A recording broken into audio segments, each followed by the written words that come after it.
Good morning students. पिछले video में हम लोगों ने देखा प्रासरण, प्रासरण दाब, प्रासरण के आधार पर समप्रासरयी विलयन, समदाबी विलयन, अति प्रासरयी विलयन इत्यादि।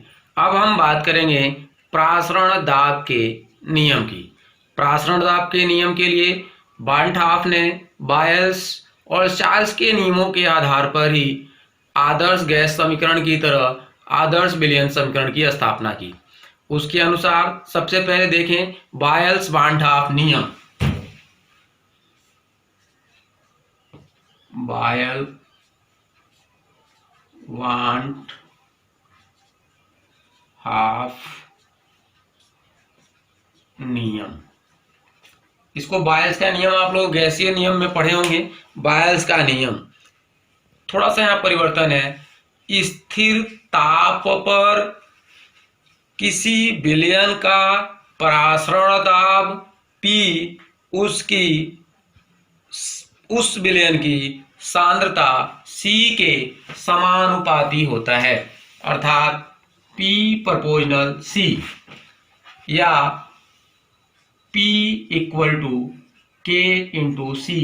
यदि C बराबर 1/V तो P V equal to K। इसे हम लोग बायल-वाल्ट-हाफ नियम कहते हैं। अब हम बात करते हैं चार्ल्स-वाल्ट-हाफ नियम।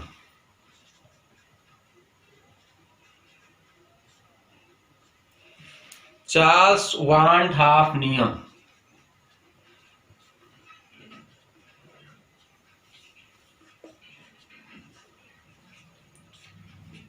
इसे जैसे चार्ल्स का नियम भी कहते हैं।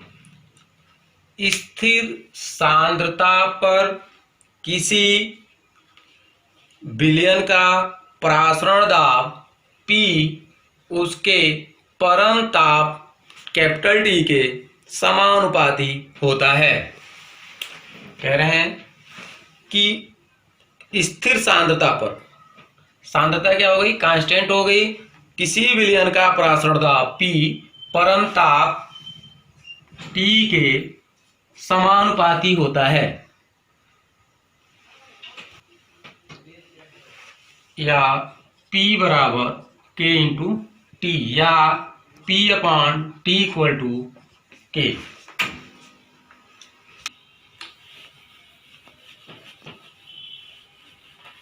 अब हम बात करेंगे तनु विलयनों की बाल्टहाफ समीकरण की। बाल्टहाफ समीकरण विलयन के प्रासरण दाब, आयतन या सांद्रता और ताप में संबंध स्थापित करती है। तनु विलयनों की बाल्टहाफ समीकरण।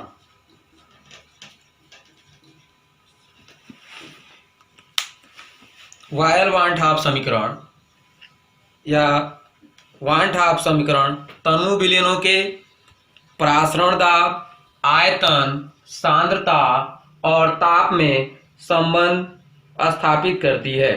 अतः वायल के नियमानुसार PV equal to K according to Boyle's के अनुसार। चार्ल्स के अनुसार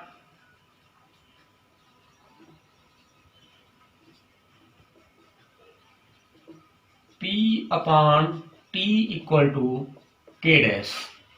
दोनों समीकरणों को मिलाने पर PV equal to STR, PV equal to RT।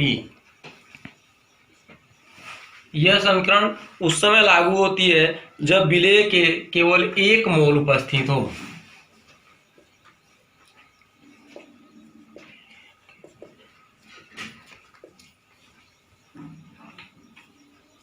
एक मोल। अगर विलेय के n मोल हो तो P B equal to N S T.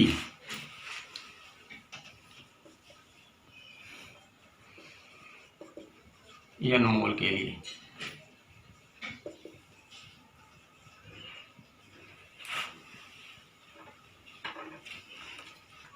यहाँ यस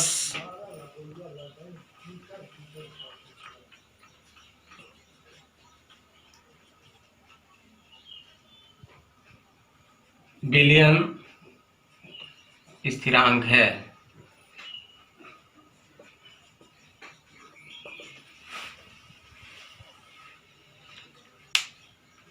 इसका मान यस का मान गैस स्थिरांक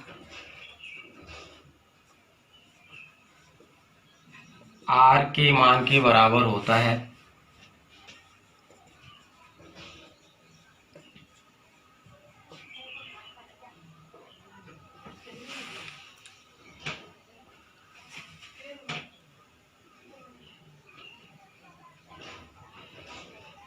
अर्थात यस बराबर 0.0821।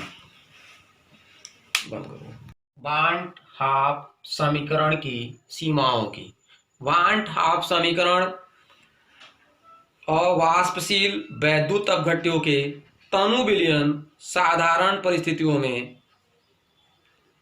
पूर्ण रूप से पालन करते हैं। वाष्पशील पदार्थों के विलयनों तथा सांद्र विलयन वांट हाफ समीकरण से विचलन प्रदर्शित करते हैं।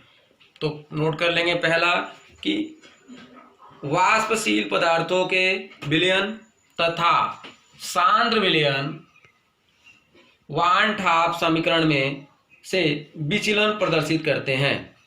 दूसरा, वैद्युत अपघट्य के विलयन वांट हाफ समीकरण में विचलन प्रदर्शित करते हैं। तीसरा, जो पदार्थ विलयन में संगुणित या वियोजित होते हैं वांट हाफ समीकरण में विचलन प्रदर्शित करते हैं।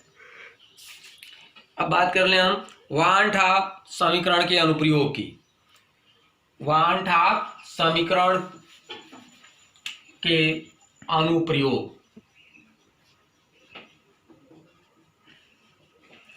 तो अनुप्रयोग में देखें तो अवाष्पशील वैद्युत अपघट्यों के प्रासरण दाब की गणना की जा सकती है। Pb equal to N S T के द्वारा हम लोग प्रासरण दाब, विलयन का आयतन, विलयन के मोलों की संख्या, गैस नियतांक और ताप इत्यादि की गणना कर सकते हैं। क्वेश्चन है 0.5% ग्लूकोज अणुभार 180 विलयन का परासरण दाब 18 डिग्री सेंटीग्रेड पर ज्ञात कीजिए यदि विलयन स्थिरांक का मान 0.082 लीटर एटीएम प्रति केल्विन प्रति मोल है। कह रहे हैं 0.5% ग्लूकोज अणुभार 180 विलयन का प्रासरण दाब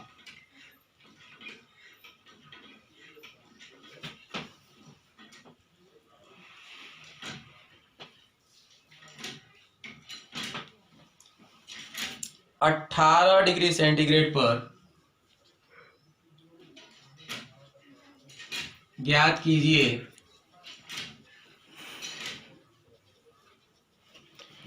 यस या आर बराबर 0.082। ज्ञात क्या करना है? प्रासरण दाब। प्रासरण दाब का सूत्र होता है Pv इक्वल टू एन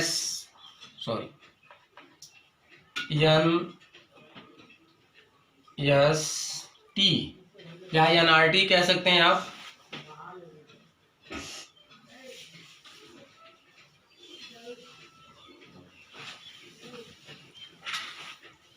अब ध्यान से देखें कि क्या क्या दिया है। W का मान दिया है 0.5%, यानी 0.5 ग्राम। प्रतिशत है, प्रतिशत का अर्थ हो गया आयतन जो है 100 ml हो गया। इसको लीटर में बदलने के लिए 100/1000 बराबर 0.1 लीटर्स। एस या आर का मान दिया हुआ है 0.082। टी स्मॉल टी दिया हुआ है 18, अतः परम ताप के लिए कैपिटल टी बराबर T प्लस 273 से T बराबर 273 धन 18 बराबर 291। अभी मान रखने पे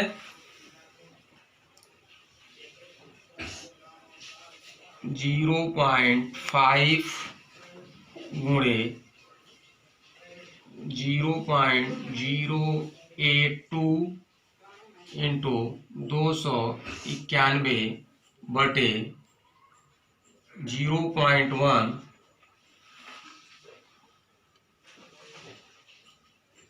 इंटू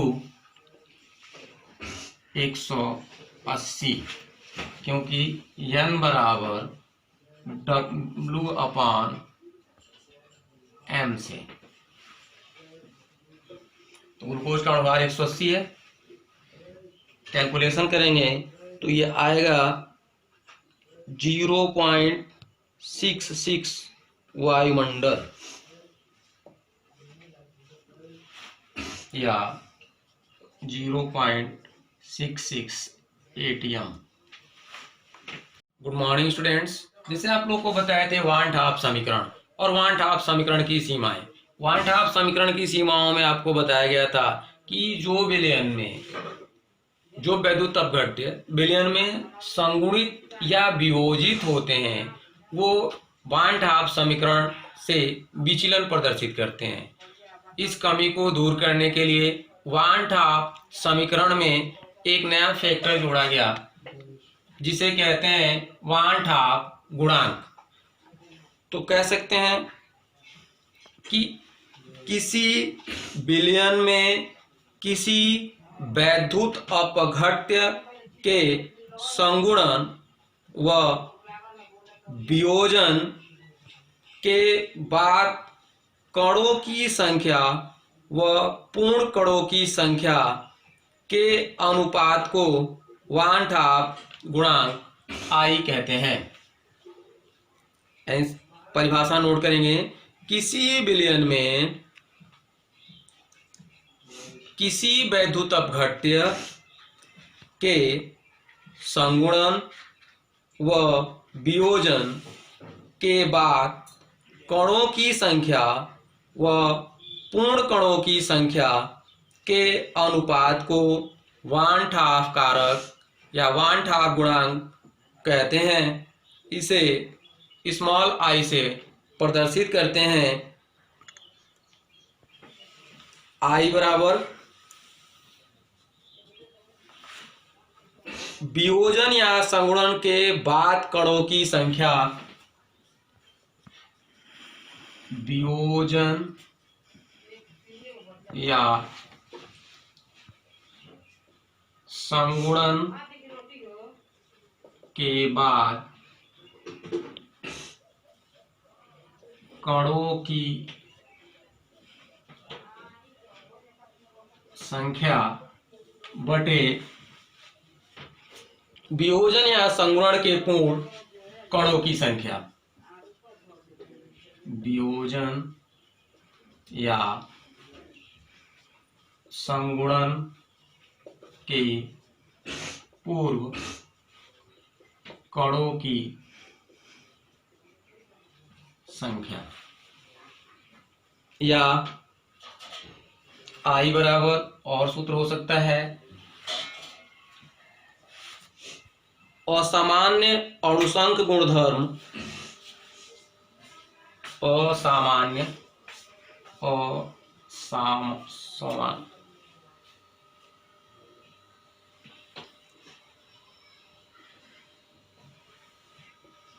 गुणधर्म बटे सामान्य गुणधर्म,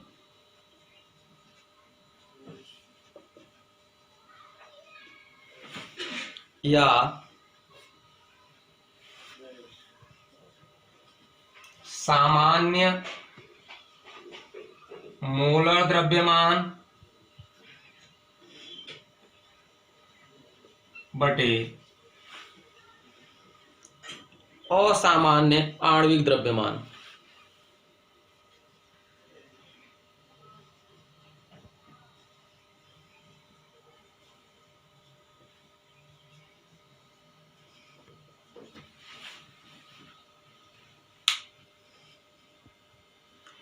वान ठाप के अनुसार संगुणन के लिए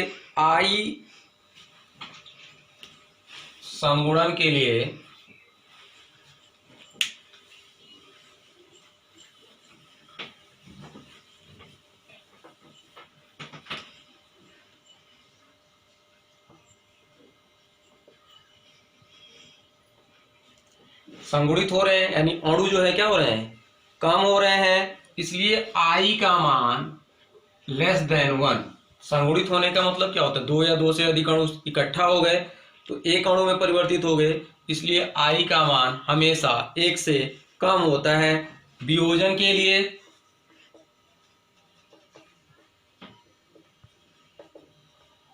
वियोजन में क्या होता है, अणु टूटते हैं, टूटेंगे तो I क्या हो जाएगा, एक अणु है तो 2 या 3 में परिवर्तित हो गया, तो I इज ग्रेटर देन 1।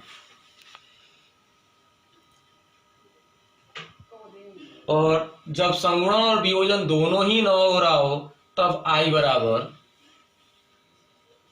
1, यानी न वियोजित हो रहा है अणु न संगुणित हो रहा है, तो I का मान 1 होता है।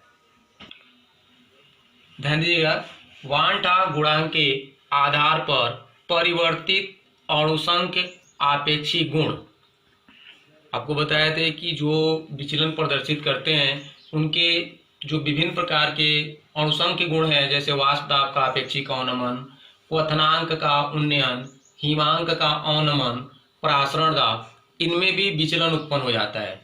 तो इस विचलन को शुद्ध करने के लिए हम लोग जो सूत्र है उसमें थोड़ा सा परिवर्तन करके वान ठाप का गुणांक जोड़ लेते हैं या उनसे गुणा करते हैं, तो सूत्र में थोड़ा सा परिवर्तन होता है। अतः अब आपका वाष्प दाब का आपेक्षिक अवनमन P0 माइनस PS अपान P0 बराबर हो जाएगा I इंटू विलेय के मोल प्रभार। पहले आप क्या कहते थे कि आपेक्षिक अवनमन P0 माइनस PS अपान P0 बराबर विलेय के मोल प्रभार, अब उसमें I से गुणा कर रहे हैं। दूसरा, क्वथनांक का उन्नयन। क्वथनांक का उन्नयन होता था डेल्टा टीवी बराबर केवी इंटू एम, जहाँ एम मोललता थी। यहाँ भी थोड़ा सा परिवर्तन करेंगे, अब हो जाएगा क्वथनांक का उन्नयन डेल्टा टीवी बराबर आई इंटू केवी इंटू एम, या आई इंटू 1000 गुणा केवी गुणा स्मॉल डब्लू बटे कैपिटल डब्लू इंटू एम, जहाँ कैपिटल एम विलेय का अणुभार है, कैपिटल डब्लू विलायक का भार और स्मॉल डब्लू विलेय का भार है। इसी प्रकार हिमांक का अवनमन भी परिवर्तित होगा, तो हिमांक का अवनमन डेल्टा टी एफ बराबर आप पढ़ते थे के एफ इंटू एम, लेकिन वान ठाप कारक के आधार पर अब हम कहेंगे हिमांक का अवनमन delta T F equal to I, वान ठाप कारक I into K F into M, जहाँ एम क्या है, मोललता है। अब बात करें प्रासरण दाब की, तो प्रासरण दाब P बराबर होता था, हो जाएगा PIC, जहाँ सांद्रता है, यस विलेयता गुणा स्थिर विलयन स्थिरांक है T, परम ताप है, थोड़ा सा परिवर्तन होगा, P बराबर I into N upon B into S into T.